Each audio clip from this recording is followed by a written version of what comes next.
In this video, I'm going to show you how you can easily clear your YouTube watch history in one click.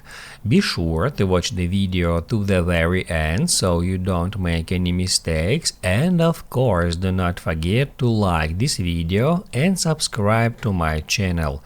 Thanks guys.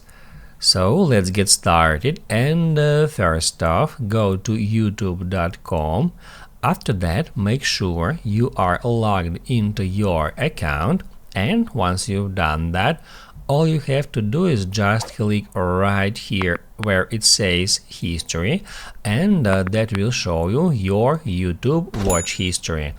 And right here at the right side of the screen, we can easily find the option which is called Clear All Watch History. If we click on it, we need just to confirm the clearing of YouTube history by clicking right here. After that, all your YouTube watch history will be cleared.